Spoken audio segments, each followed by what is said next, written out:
اعوذ باللہ من الشیطان الرجیم بسم اللہ الرحمن الرحیم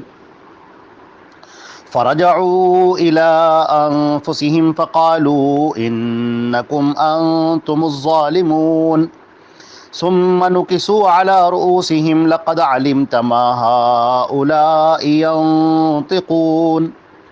قال فتعبدون من دون الله ما لا ينفعكم شيئا ولا يضركم اف لكم ولم تعبدون من دون الله افلا تعقلون قالوا حرقوه وانصروا آلهتكم إن كنتم فاعلين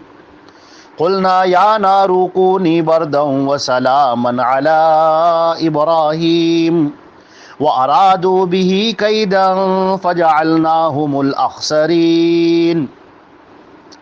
یہ سورہ انبیاء کی آیت نمبر 64 سے لے کر 70 تک یعنی 70 تک ہے،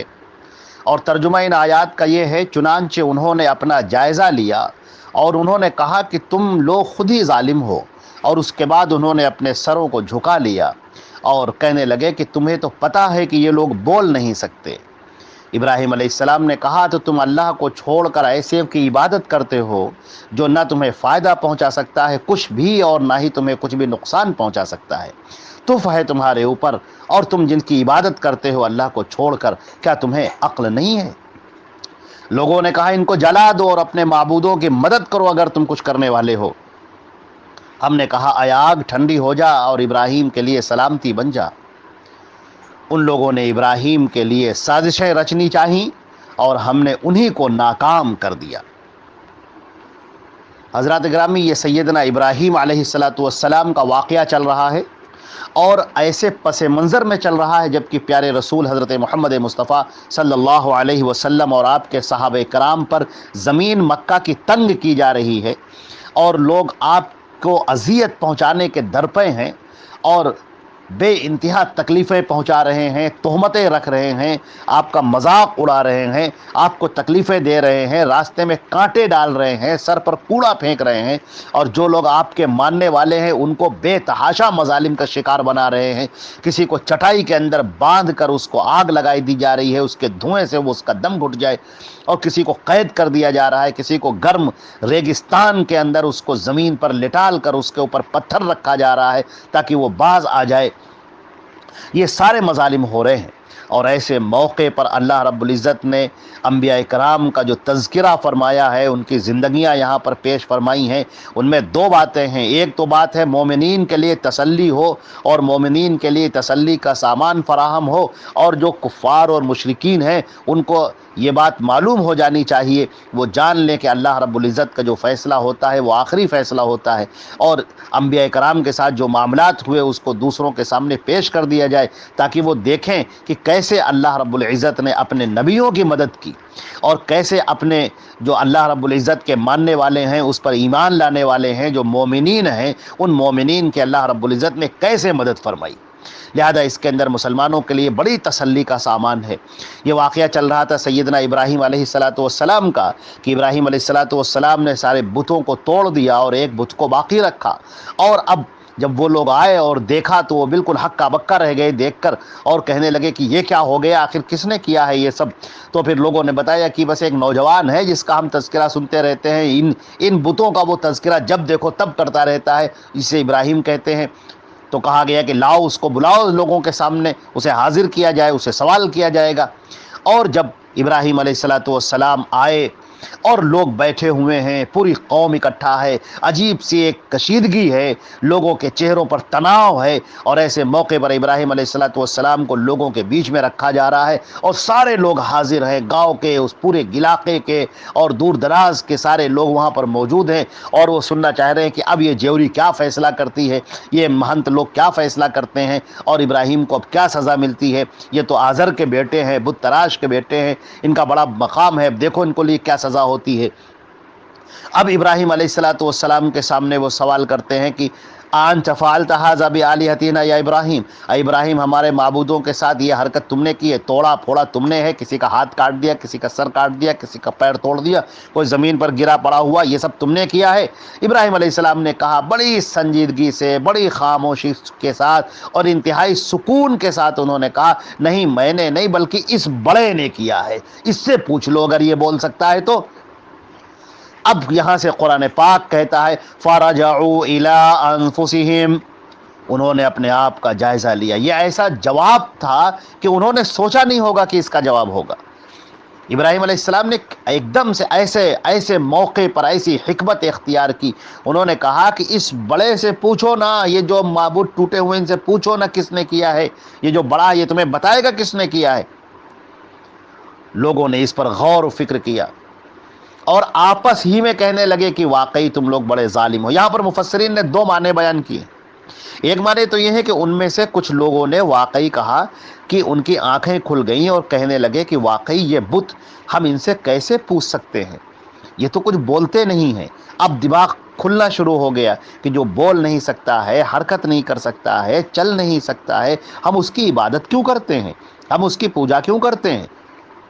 لہٰذا کچھ لوگوں کی یہ عقل آ گئی اور ان کے یہاں کچھ توحید ان کے اندر آنے لگی اور وہ سوچنے لگے کہ یہ بات تو واقعی برحق ہے اور ابراہیم جو کہہ رہے ہیں بالکل صحیح کہہ رہے ہیں۔ مفسرین نے اس کا دوسرا مطلب ایک اور بیان کیا ہے، انہوں نے کہا کہ انکم انتم الظالمون، کہ تم ہی ظالم ہو۔ اس کا مطلب یہ ہے کہ انہوں نے کہا آپس میں کہا کہ اس ابراہیم نے جو بتوں کو توڑ دیا تو ایسا کیوں نہ ہوا کہ ہم لوگ اس کو مضبوطی کے ساتھ کوئی گھر بناتے اور اس کی حفاظت کا سامان کرتے تاکہ یہ آ کر توڑ نہ جاتا، تو کہیں ہم ہی لوگ کی چوک ہے اور ہم ہی لوگوں کی جو غلطی ہے کہ ایسا کیا گیا۔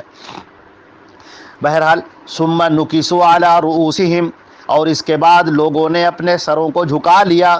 اور کہنے لگے لقد علمت ما هؤلاء ينطقون، اے ابراہیم تم کو معلوم ہے کہ یہ بت بول نہیں سکتے ہیں۔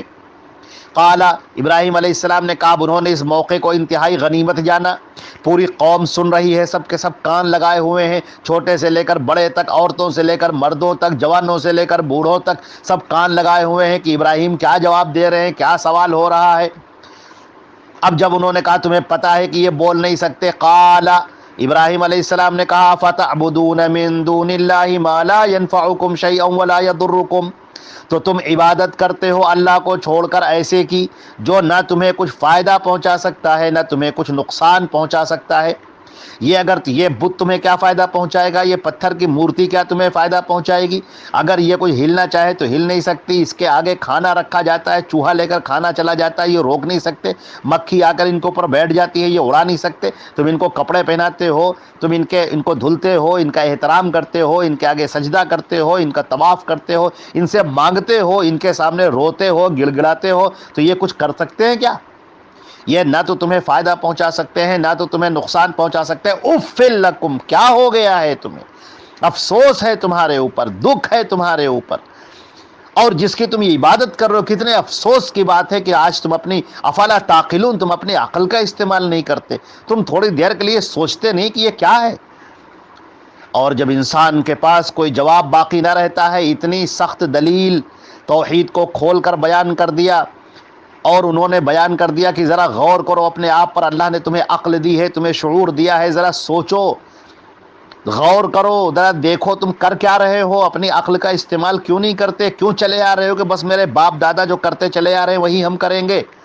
تو جب لوگوں کے پاس کوئی جواب نہیں ہوتا ہے تو پھر انہوں نے وہ کیا جو قرآن پاک میں ذکر کیا گیا ہے، قالو، لوگوں نے کہا حرقوہ وانصروا آلہتکم، ان کو جلا دو، آگ میں ان کو جلا دو،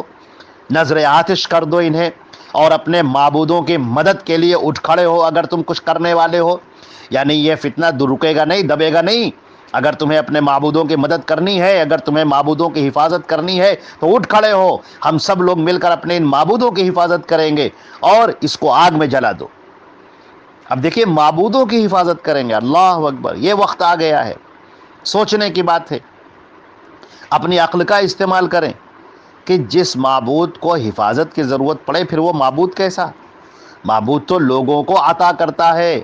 جو اللہ ہے، جو ہمارا سچا معبود ہے، وہ لوگوں کو دینے والا ہے، لوگوں کی حفاظت کرنے والا ہے، لوگوں کی خبر گیری کرنے والا ہے، لوگوں کو عطا کرنے والا ہے، داد و دہش کرنے والا ہے، ان کی ضرورتوں کا خیال رکھنے والا ہے۔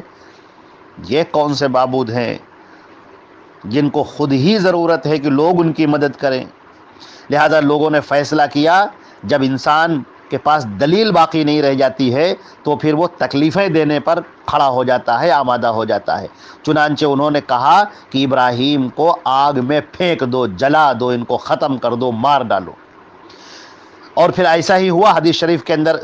قرآن پاک میں دوسری جگہ پر سورہ صافات میں ذکر کیا گیا ہے کہ ان لوگوں نے کہا قالوا ابنوا لہ بنیانا، ان کے لیے جو ہے ایک عمارت بناؤ اور آگ اس کے اندر روشن کرو، چہار دیواری بناؤ، آگ روشن کرو اور اس کے اندر پھینک دو۔ اور پھر ایسا ہی ہوا کہ آگ روشن کی گئی، بڑی بھٹی جلائی گئی اور بڑی ٹھیکیاں لگائی گئیں لکڑی کی، اور انتہائی وہ آگ جب آسمان سے باتیں کرنے لگی تو لوگوں نے ان کو، ابراہیم علیہ السلام کو اٹھا کر آگ میں پھینک دیا۔ بخاری شریف کی روایت ہے، کتاب التفسیر کے اندر نبی کریم صلی اللہ علیہ وسلم نے فرمایا کہ ابراہیم کو جب آگ میں ڈالا گیا تو انہوں نے کہا حسبی اللہ ونعم الوکیل، میرا بھروسہ میرے رب اللہ پر ہے، حسبی اللہ، کافی ہے میرا اللہ میرے لیے، ونعم الوکیل، اور وہ بہترین مدد کرنے والا ہے، حسبی اللہ ونعم الوکیل۔ انتہائی شاندار جملے ہیں یہ جو حضرت ابراہیم علیہ السلام نے پڑھے اور ہمارے نبی صلی اللہ علیہ وسلم نے انہیں بتایا ہے۔